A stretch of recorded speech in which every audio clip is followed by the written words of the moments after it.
트럼프 대통령이 미국 수뇌부로부터 대북 옵션을 보고받았다. 이런 사실을 백악관이 이례적으로 공개해서 파장이 일고 있습니다. 취재 임팩트 오늘은 이 미국이 강조하고 있는 군사 옵션의 의미와 전망 등에 대해서 자세히 짚어보겠습니다. 김주환 YTN 정치안보 전문기자 전화로 연결되어 있습니다. 안녕하십니까? 네, 김주환입니다. 트럼프 대통령이 미 군 수뇌부로부터 이 보고를 받았다는 이 대북 옵션, 어떤 내용인지 간략히 설명 우선 부탁드리겠습니다. 일단 원래 일반적으로 어느 국가건 안보상은 극기밀이기 때문에 공개를 안 하는 겁니다. 그런데 백악관이 성명을 내고 이 내용을 공개를 했습니다. 그래서 이례적이라는 거죠. 트럼프 대통령이 제임스 매티스 미 국방장관, 조지 덤포드 미 합창으로부터 대북 옵션, 그러니까 어떤 상황에서는 어떤 선택을 할 수 있다, 여러 가지 테이블에 올려놓은 거를 우리가 선택할 때 이런 내용을 군 통수권자인 트럼프 대통령에 보고를 했다라는 것이 백악관이 공개한 내용입니다. 대북 옵션, 군사 옵션일 수밖에 없을 텐데 구체적인 옵션에 어떤 논의가 있었는지 알 수 있을까요? 일단 그 내용은 밝히지를 않고 있습니다. 앞서 언급했듯이 이제 미군 최고 주유관들로부터 보고를 받았기 때문에 당연히 안보적 상황이 크다 이렇게 볼 수 있겠죠. 백악관 성명 내용을 보면요, 백악관 NSC 그러니까 국가안보의 팀과 논의 초점은 어떤 형태의 북한 공격에도 대응하고 미국과 동맹국들을 핵무기로 위협하는 것을 막기 위한 다양한 옵션들에 맞춰졌다. 그러니까 그런 내용들을 논의를 했다라고 설명을 했습니다. 그런데 주목할 만한 부분이 어떤 이 보고 장소가 오벌 오피스라고 하죠. 미 대통령의 통상적인 집무실이 아니라 백악관 상황실이었다라는 거에 미 언론들은 더 관심을 주목하고 있는 상황입니다. 백악관 상황실에서 보고를 받았다. 이렇게 이 부분을 이제 주목해야 한다고 언급하셨는데요. 자, 그것과 맞물려서요. 우리 시각으로 엊그제 밤이었죠. 비원비 전략폭격기 편대 한반도에 또 출격했습니다. 이게 연관성이 좀 있을까요?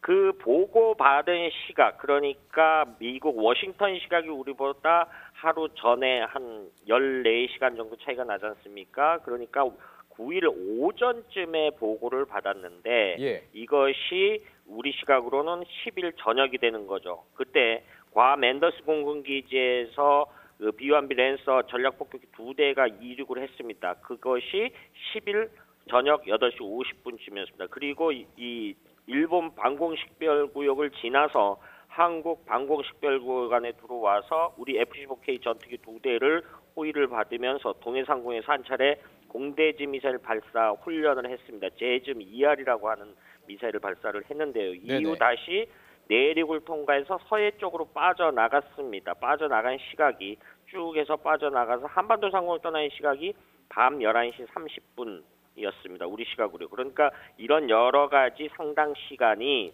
대통령에게 보고를 됐고 대통령이 이것을 관측했다. 왜냐하면은 전략자산이라는 거는 각 부대 지휘관이 지시할 능력이 안 됩니다. 미국 대통령이 지휘하게끔 이거를 보고를 했고 그 내용을 이 작전 과정이 비행 과정을 아마 백악관 상황실 내에서 모니터하지 않았겠느냐 이런 것들이 미국 언론의 보도 내용들입니다.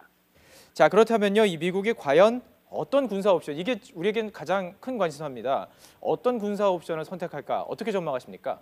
쉽게 말해서 트럼프 대통령이나 백악관에서 과거에 모든 옵션이 테이블에 올려 있다. 그중에 이제 상황에 따라서 대통령이 선택을 하게 되겠죠. 그런데 안보 전문가들 사이에 이제 공통된 의견들이 있습니다. 과거 북한의 급변 사태 부분이 논의됐을 때 나왔던 이야기들인데 상황별로 한 300여 가지의 시나리오가 있다라는 것이 300여 가지.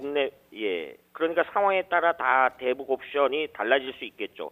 이러한 경우 중에 하나 카드를 뽑아들 개연성이 크죠. 그렇다 보면은 이 여러 가지 북한이 어떤 움직임을 보이냐, 도발을 어떤 유형의 도발을 할 것이냐에 따라 달라지겠죠. 미 의회에서는 이런 의견도 있는 것이 사실입니다. 뭐냐면은 북한의 미사일에 사거리엔 관심이 없다. 그러나 미 본토를 위협하고 괌 같은 데를 위협하면은 전쟁 상황에 돌입할 것이다. 이런 부분에 대해서 미국 내에서도 의견이 나오기 때문에 이런 모든 것들이 아마 미국 대통령에게 보고되지 않았겠느냐 이렇게 추론들을 하고 있는 상황입니다. 자, 우리 입장에서는요, 300가지 옵션 중에서도 강도에 대한 게 상당히 궁금합니다. 마지막 질문인데요. 미국의 군사 옵션 강도가 앞으로 어떤 흐름, 그러니까 계속 이렇게 강대강으로 흐를까? 이런 것을 어떻게 예상하십니까? 사실 좀 설명이 필요한 부분인데 이 사안을 파편적으로 해서 단일 사안으로 보면은 흐름을 볼 수가 없습니다. 이 하나하나 점이라고 보면은 사안 이걸 쭉 이어보면 알 수 있죠. 그런데 이 점이 지금 이 선이 상승 곡선을 보인다 이렇게 설명을 드릴 수 있습니다. 실례로 과거에는 미 전략 폭격기들이 낮 시간대 왔습니다. 그래서 쭉 지나갔기 때문에 뭐 순회 공연을 하느냐, 순회 비행을 하느냐 이런 비판적인 목소리도 없지 않아 있었어요. 그런데 예. 지난달 23일부터 변화가 생기기 시작했죠. 그 동해 NLL을 넘어갔는데 그때 밤에 넘어갔습니다. 그리고 북한을 굉장히 북한이 당황했다는 증거들이 곳곳에서 쏟아져 나왔죠. 그런데 또 엊그저께 역시 그 야간에 전략 폭격기들이 비행을 했습니다. 그런데 비행 도중에 공대지 미사일 발사 훈련을 했습니다. 이거는 유사시에 수백 킬로미터 떨어진 곳에서 북한 전쟁 지휘부를 우리가 정밀 타격할 수 있는 의지가 있다, 능력도 있다 이런 것을 북한이 보여주는 거죠. 그리고 이번 청와대 발표도 좀 주목할 필요가 있습니다.